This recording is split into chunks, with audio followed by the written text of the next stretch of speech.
Well, Monica Seles said this week she doesn't like to watch women's tennis anymore.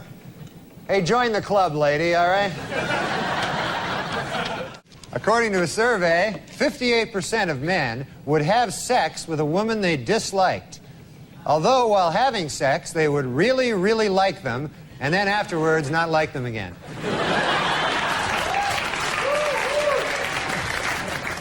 Here's an amazing story. Twins born 95 days apart. Even more amazing, they were born to different mothers and they don't even look alike. Well, the Grammy Award nominations were announced this week, and it was a lucky day for singer Billy Ray Cyrus. Apparently, he found a $5 bill in a taxi.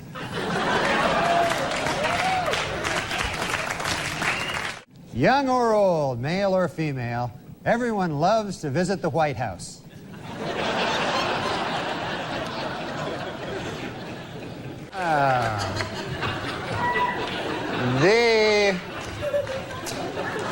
The Brazilian teenager suing Michael Jackson for running him over with his van displayed his scars for a photographer this week. Jackson said through a spokesman that the suit was baseless, but he'd like to see more photos. George Foreman says his upcoming autobiography will be an inspiration to every American who has tried to reach the impossible dream. And in a related story, former heavyweight champion Michael Moorer says that he wants his autobiography to be an inspiration to anyone who's ever been beaten up by an old man.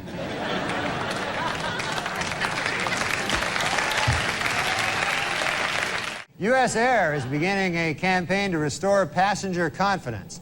I think just two little words will do that. We've landed.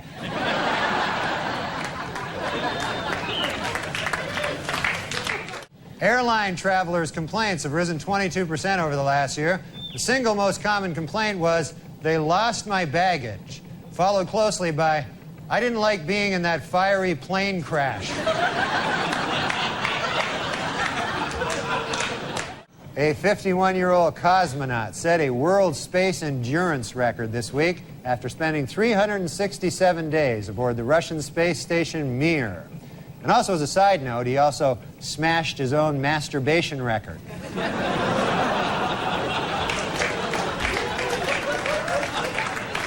This week, President Clinton played golf with ex-presidents Gerald Ford and George Bush.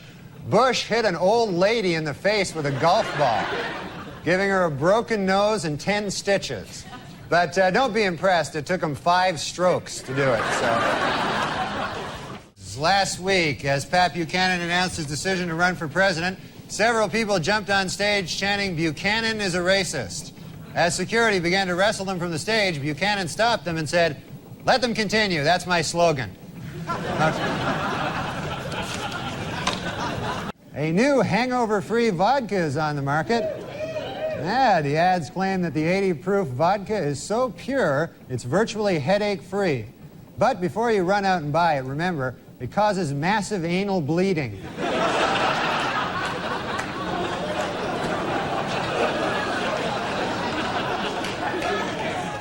To discourage worship of the Dalai Lama, the Chinese government has banned all photos of the exiled Tibetan leader, except for this photo from the 70s.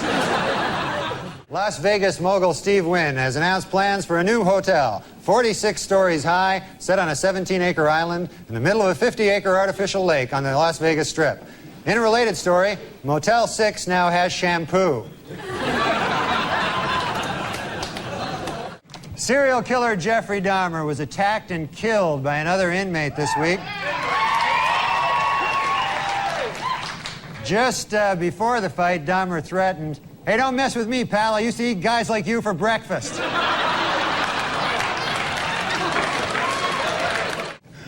The U.S. Postal Service this week canceled plans for a stamp commemorating the bombing of Hiroshima. They will instead release a different stamp. Here it is that hopefully people will find it less offensive, that one. In an effort to feel smarter than somebody, Dan Quayle this week spoke to 4,000 Amway employees. Well, the nerve gas sarin, which was used in the Tokyo subway attack, is a colorless, odorless substance that swiftly paralyzes the respiratory system, fills the lungs with fluid, and drowns its victims. But it's still better than anything on the Warner Brothers network. After 50 years entertaining children, a fed-up Mickey Mouse finally started to eat one this week. Dr. James Watts, a neurosurgeon who performed the first frontal lobotomy, died this week in Washington. If you recall, a lobotomy involves drilling holes in the skull and then inserting and rotating a knife to destroy brain cells. What a genius. He'll be missed.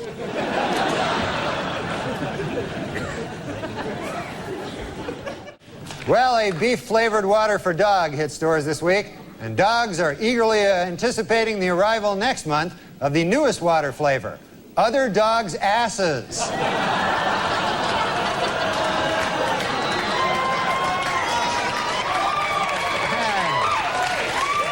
Well, there may be trouble in paradise. Lisa Marie Presley confirmed this week that she and Michael Jackson live in separate residences 50 miles away from each other. Lisa Marie was quoted as saying, "I guess being married to a homosexual pedophile wasn't such a great idea after all."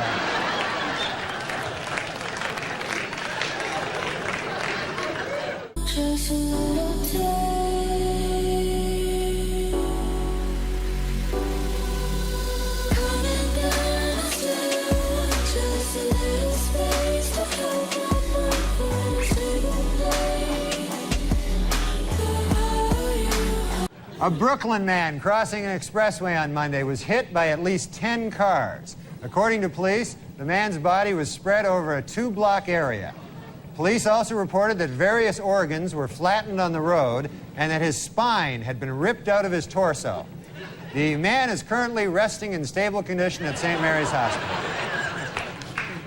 A 2-inch hummingbird that waited too long to fly south and ended up stranded in Alaska will be flown via commercial airline to California this week. You know, I have another solution to this. Kill the hummingbird.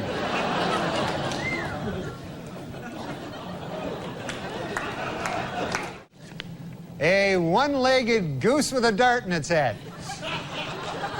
And I complain about my life, you know? It's tougher for the one-legged goose. Hey, Lisa Marie Presley said that she and Michael are still together and happy this week.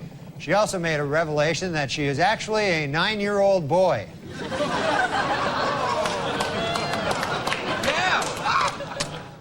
Well, how about this, huh? You know, it makes me sick when a society lets a guy like Colin Ferguson live for another 200 years. It's ridiculous. It's crazy.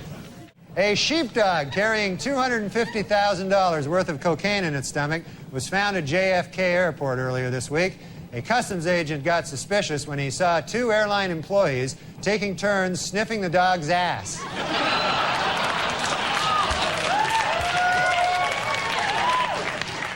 Researchers have developed a so-called red wine pill, which gives all the benefits of red wine without the alcohol. Yeah. It's called a grape.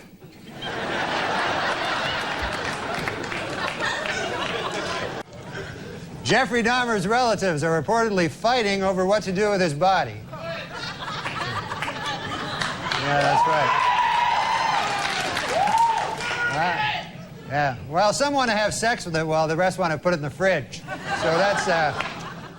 In a related story, 3 of Hollywood's most powerful men, David Geffen, Steven Spielberg, and Jeffrey Katzenberg, joined forces last week to form their own movie studio. When asked what sort of films we could expect from them, the trio replied, mostly pornos. That's good news. Queen Elizabeth II visited Russia this week, becoming the first English monarch to set foot in the Soviet Union.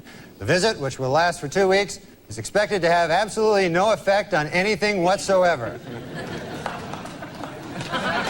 Notice me the deepest one, the stage of all the air, mate. Water for east for me, I'm out way. And they'll fun to see some water market for exercise kids. Have fun, love scare, gram, love scare.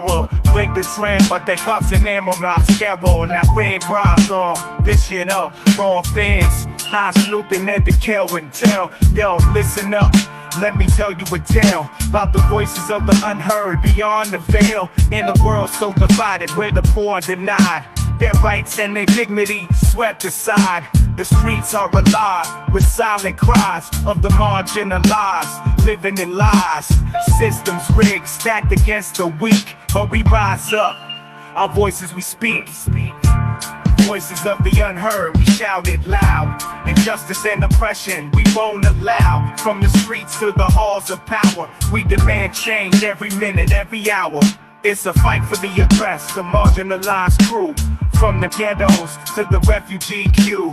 No more silence, no more fear. We march together, our message clear. From racial divides to gender walls, we break them down, watch them fall. Equality ain't just a dream, it's a must. In the struggle for justice, in whom we trust. Voices of the unheard, we shout it loud. Injustice and oppression, we won't allow. From the streets to the halls of power, we demand change every minute, every hour, every hour.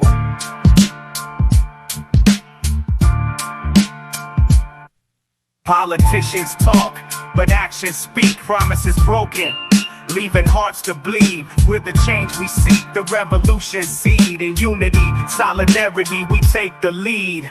No more divided, we stand as one in the battle for justice until it's won. So raise your voice, let it be heard. In the chorus of change, let your words be stirred. Voices of the unheard, we shout it loud.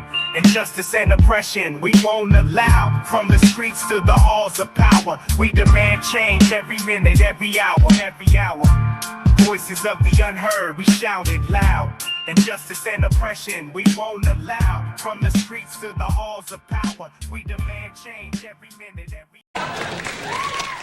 In New Jersey, Paddy, a 4-month-old Pitbull who had been beaten senseless by his owner, was given a new home. While his former owner serves 2 weeks in jail for the beating, veterinarians say that it will take 4 to 6 weeks until Paddy is fully recovered and ready to eat babies again.